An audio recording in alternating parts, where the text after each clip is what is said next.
I had a great childhood. I loved my childhood. It was filled with color, fun times, games. Particularly, I enjoyed the games we played with my friends. I adored my father, and I cherished my siblings. I grew up in Eastlands, Islando, as it may be called in Nairobi, in a house, one-bedroom house, 18 of us. I am the 13th sibling. My dad, Mzee Joseph Owiti, and my 3 moms all lived in that small space. And it was fun. The kind of entertainment we'd have was disco matanga, where we would go and dance a little bit because we wanted to compete with our friends to see who's the best dancer. I also enjoyed police and robbers. And if there was anything to do with police and robbers, I was the robber, anytime. I enjoyed being the robber because I was small. I've always been small. And I was very fast. So that in any panya route, I was always going to be the first person to get in and never caught. When I was playing with my friends, I would enjoy wrestling because there it meant that I had to hit someone and run before they actually catch up with me. In Eastlands, we were covered with crime. At that time, it was hardcore. And being a small person as I was, it was very hard for me to actually be able to man up like everyone else. Because the people who are man up, if you see people from Eastlands, many of them are muscular. They are big people. And me, I was not this person. So I figured, in this Eastlands, for me to survive, I had to be smart. What in the streets we called mjanja. In being mjanja, I made friends. Good friends, and they were nice. Bad friends, they were amazing. I enjoy the bad friends because they will show me what to do when things happen. It was so good that at times when these bad friends were with me, they would be like, "Do you want to smoke?" At age 8, 9, 10, I was already introduced to bang. My friends were smoking bang. I did not smoke. I was very curious at first. At night, we would hear the sound of screaming men and women in the night, either crying for help or they've been mugged. Eastlands at that time was filled with muggings, house break-ins, rapists. It was everywhere. And for us young people, teenage pregnancies was one of the things we could contribute at that time. Now, in this scenario, in Eastlands, we feared the police. In fact, in the night, if I would walk with my friends in the night, and that is 7, 7:30, and you see a group of people coming to you, you would run. Run because you never know. The police and the thugs were one and the same thing. Run for your life. And in this running, many of my friends lost their lives. It is from this point that me trying to be able to figure out how can I survive in this hardcore environment, I became a mischief in the environment, in the neighborhood, at school. I would be able to be the person who's making the loudest noise to survive. Because after all, if you're too quiet, you're considered to be a sissy. You're considered to be too softy. You don't want to be called a softy in Eastlands. You won't make it. Now, in trying to make it and be tough, I became the trouble in my neighborhood. The trouble for my family. So that every day, or any day, that the door of our house was knocked after 7:30, my siblings will be, "Josiah Umedu, what have you done?" It's either I was breaking a glass, I was breaking a window, these things were just getting spoiled. But it was in the fun of trying to be a kid, just trying to enjoy the environment. Life was good. But in the process, my parents were getting sad. I could see it in their eyes, and I see they're not happy. These reports are not good. So what I noticed is that they enjoyed the kids who are performing well in school. So in my ujanja, I was like, that's a good one. So in school, I would be smart, but at home, I'll do my ujanja.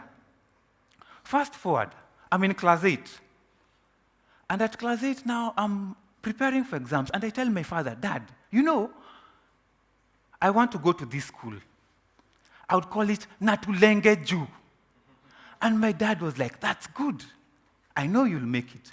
In terms of academics, check. Josiah will do it. In terms of my background, because they used to have a scholarship, my background, check. So I knew that one I would get it. But on my final day of exams, I come back home and I see a blazer. This blazer was not the one for Natulenge Jew, Starehe Boys Center. It wasn't. It was for Ofafa Jericho High School. Two of my brothers were in this school. And I used to look at the school and I was like, I don't like this school. It's not going to help me pass. It's not going to take me to the place where I want to go.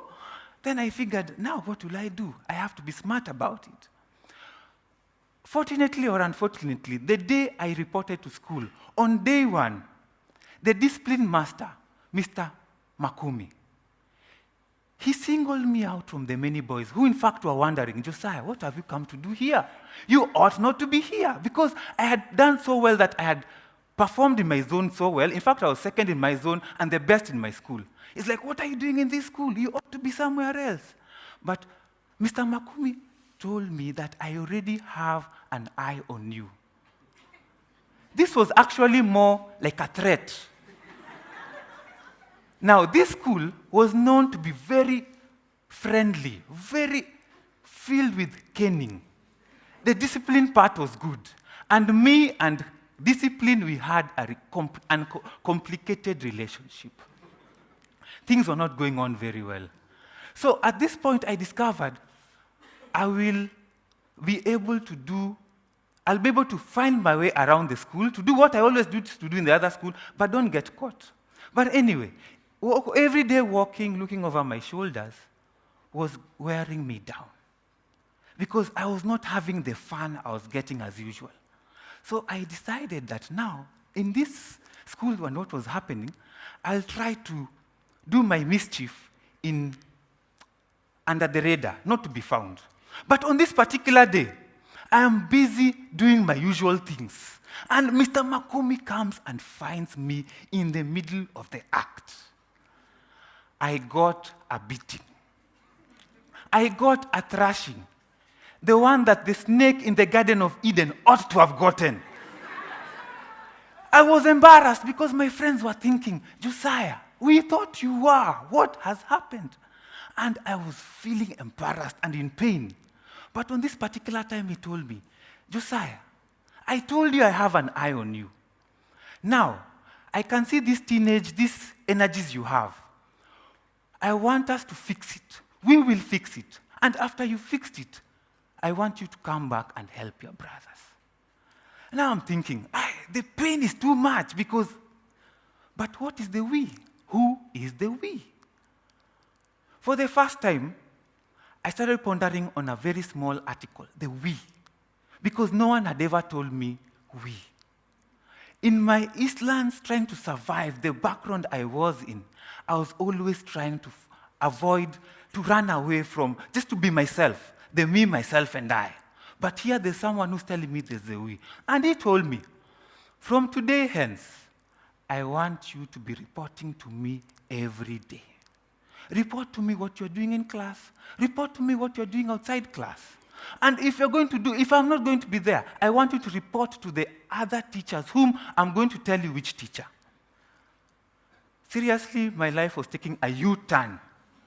And it is a U-turn that I did not like. For the first time, I am being told to go and report. And every day I would report. I started seeing that this Mr. Makumi was not just a teacher. He was a friend. He understood that my background was the reason why my behavior was the way it was.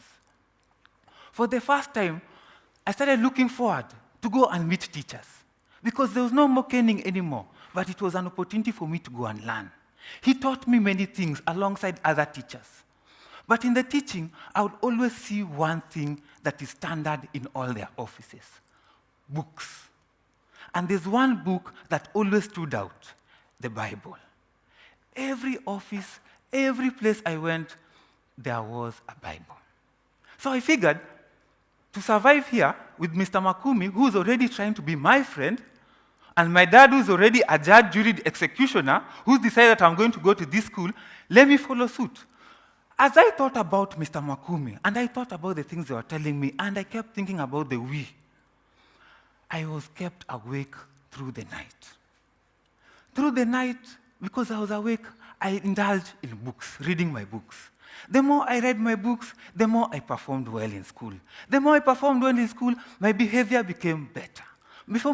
As my behavior became better, everyone was clapping for me for the first time. It's no longer, Josiah Umedu, but Josiah, you are doing great. I felt like now I'm being a man without necessarily being the mischief.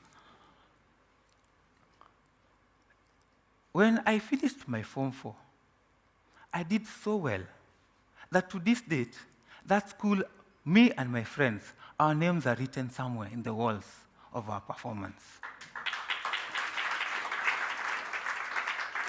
If I went back today to my 13-year-old self and I told Josiah that today you'll be standing in front of people, talking to them, today you'll be able to have come back from your background and pull through, and today you have a we, I'll be like, you are high on drugs.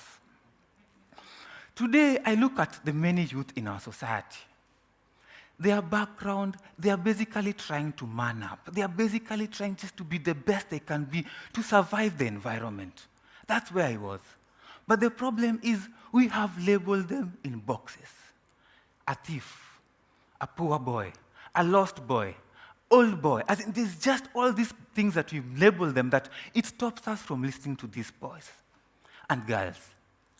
The question I have today is, who is the we in your life? Who are you standing with today to help them to realize that despite your background, I am here with you?